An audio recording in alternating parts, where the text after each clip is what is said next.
자, 이전 주제로 지금 패널 네 분이 굉장히 뜨거워졌는데요. 잠시 영상 보서 조금 가라앉히셨어요. 이번에는 여당과 관련된 주제로 가보겠는데 키워드가 원래 탈당 권고였나로 돼 있습니다. 물음표가 찍혀 있죠. 이 홍준표 대구시장 얼마 전에 당원권 정지 10개월의 징계를 받았는데 그럼 당원권 정지 10개월이 아니고 원래는 탈당 권고였을까? 이 얘기일까요? 관련돼서 얘기를 하신 분이 있습니다. 들어보겠습니다. 그렇죠. 그 과지옥이라는 것이 뭐 고향 마을의 불량배들의 괴롭힘을 당하니까 이제 그 가랭이 밑으로 지나갔다. 그러면서 그러면 가랭이 밑으로 지나가라고 하는 시정 잣배가 누구냐? 뭐 그것을 누구를 의미했을까 생각했을 때 여러 사람들이 저거 나보고 지금 저러나 이런 생각을 가질 수 있잖아요. 예를 들어 윤리위원이라든가 대표도 당연하지겠지만 그 위에 분도 그 안에서는 또 그 탈당 권고부터 시작했다고 그러더라고요. 이야기를. 그래서 분위기가 심각했구나. 자, 이 얘기를 언론 인터뷰했는데 내용이 의미심장하거든요. 그래서 정치와이드가 김재원 최고위원을 추가 취재를 했습니다. 그래서 좀 목소리를 더 들었는데요. 확인해 보겠습니다. 그거는 뭐 해석이지 뭐 그냥. 근데 대통령이지 그게 뭐겠어. 윤리위원이든 또는 뭐 그 징계에 넘기도록 한 당대표 또는 뭐 또 다른 당에 영향을 미칠 수 있는 사람에 대해서 이 부당하게 자기를 탄압하고 있다 이런 의미하고 같이 연결이 되는 이야기거든요. 같은 직업을 가진 사람들이 대부분 걸릴 수 있는 그런 병이 직업병인데 이거는 정치인 중에서 유독 홍준표 시장 한 사람만 걸린 병이기 때문에 직업병이라고 할 수가 없죠. 이것은 그래서 진단이 잘못된 거예요. 직업병이라고 할 수가 없고 특수한 상황에 처한 특수한 분이다. 뭐 그렇게 보여집니다. 자, 몇 가지 굉장히 귀를 잡는 얘기를 그런데 우선 첫 번째가 유석 대변인. 원래 탈당 권고부터 논의를 시작했다는 거예요. 근데 그러면 탈당 권고다 줄어서 당원권 정지 10개월로 갔다 이 얘기인데 뭐 들으신 얘기가 좀 있습니까? 정말입니까 이거? 그거는 이제 윤리위원회 회의석상에 들어간 사람이 아니면 정확히 알 수가 없죠. 근데 지금 아마 전원을 들으신 건가요? 그렇다고 봐야죠. 윤리위원이 아니고 저분도 당원권 정지당에 있잖아요. 근데 그러니까 최고위원직은 유지하고 계신데 누구한테 들은 건가요, 그러면? 신분은 유지하고 있는데 이제 중요한 건 또 홍준표 시장하고 김재원 최고위원이 지난번 대구시장 선거 과정에서 경선하면서 굉장히 세게 부딪혔던 그런 구원이 있어요.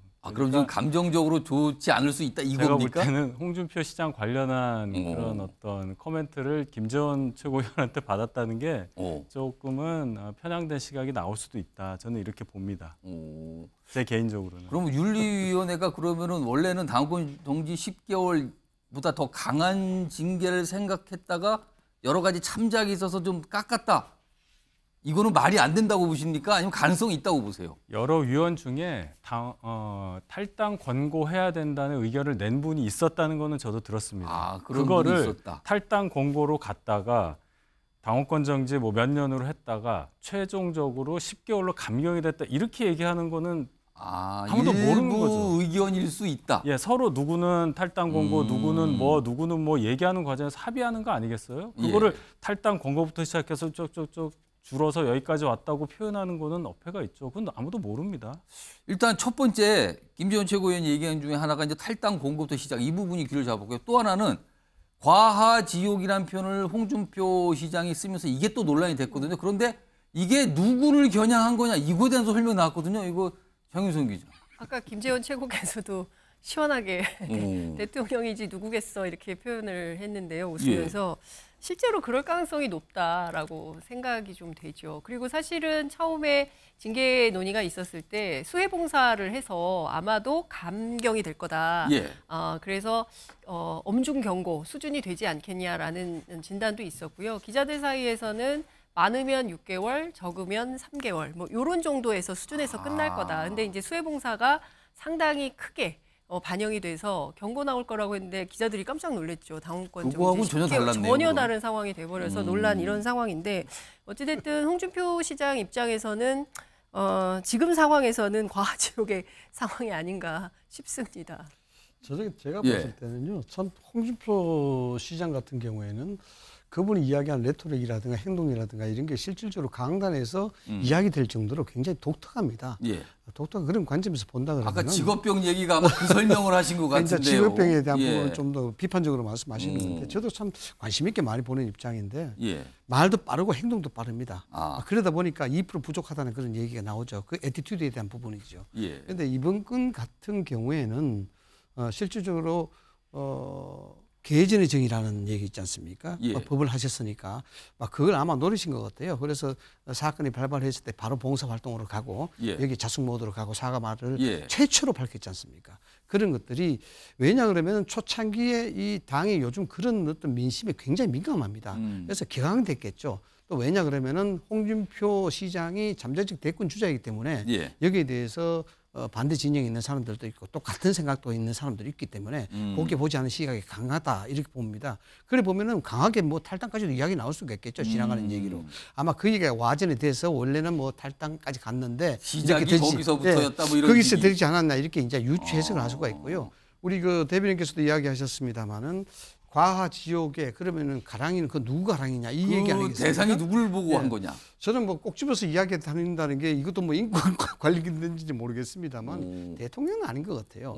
왜냐 그러면은요 말도 빠르고 행동도 빠르고 계전의 정도 알고요 예. 굉장히 민첩합니다. 자, 그리고 앞으로 대선 행보에 대해서 유불리를 따질 줄 아는 사람이죠. 그런데 감히 그 그거를 대통령에 생각을 대해서 하는데. 대통령을 비교해서 한다 이런 건 아닌 것 같고 말씀하신 대로 김재원 최고와의 구현 예. 이런 것들이 영향이 있고 정치권이 영원한 진리가 있지 않습니까? 남의 불행은 나의 행복, 나의 행복은 남의 불행 이거죠. 그런 원칙이 입각해서 이야기를 한 것이다. 저는 그렇게 봅니다. 두 분 말씀을 들어보니까 김재원 최고위원이 지금 영상에 2번 등장했는데 그 표현이 약간 와전됐다, 약간 잘못 해석한 거 아니야? 약간 이렇게 분위기가 되는데 모르겠습니다. 김재원 최고위는 어느 소스로 어느 정도 구체적으로 들은 건지 보지만 일단 언론을 통해서 그리고 정치와에 대해 저런 얘기를 꺼내서 오늘 좀 다뤄봤고요. 다음 얘기는 이준석 전 대표가 오랜만에 언론 뉴스에 좀 등장을 했는데 일단 뭔가를 좀 개설해서 활동을 시작한다고 예고를 했어요. 그 모습부터 확인해 보겠습니다. 요새 M 방송국 나가기만 하면 100만 터지던데 이번에 150만이요. 굳이 따로 유튜브를 해야 돼. 150만. 나는 그냥 정책적인 것만 한번 다뤄보는 방송을 해보고 싶다. 프로그램 이름은? 프로그램 이름. 여의도 바꿔보자. 리빌딩 해보자. 그래서 재건축? 지금 뭐 할래 대표? 조합장 하면 돈좀 벌더라. 바로 여러분이 조합원이 되십시오.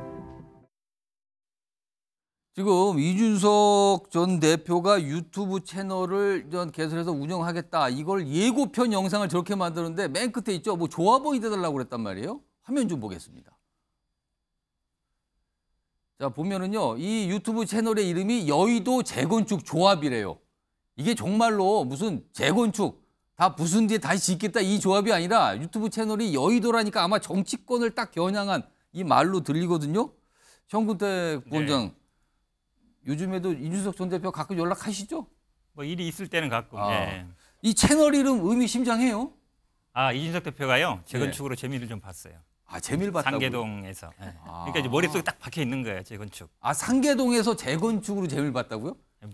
그러니까 사실은 왜냐면 상계동에 오래 살았고 예전에 아마 아파트 상계동에 거의 재건축을 많이 했거든요. 옛날 아파트들. 그렇죠. 예. 그러니까 아마 실제 재건축으로 약간 그런 걸 좀 그런 얘기들이 있습니다. 그러니까 아마 떠올린 것 같은데 근데 이제 두 가지 의미가 있는 거죠. 이게 실제 재건축이 아니라 지금 어쨌든 있으면 이제 원외 인사들이잖아요. 여기도 아마 국회의사당을 이렇게 뭐 재건축하겠다는 뉘앙스로 보면 좀 바꿔보자. 이게 사실은 국민의힘에 지금 보면 이제 80년대생들이 어찌 보면 이제 당대표까지 갖고 이랬다가 지금 어찌 보면 양두구육 얘기하면서 밀려난 거잖아요. 징계 1년 먹고 일어나서 내년에 사실은 뭐 출마 여부도 지금 정확치 않지만 그래도 바꿔보겠다. 그 의지를 갖고 있는 거거든요. 결국은 아마 물론 뭐 여기도 바꾸겠다는 것도 있지만 더 의미는 이제 국민의힘을 좀 바꿔보겠다. 우리가 이분들이 다 어찌 보면 이제 지난번에도 뭐 천하용인으로 뭐 당대표 최고위원에게 도전했던 분들이잖아요.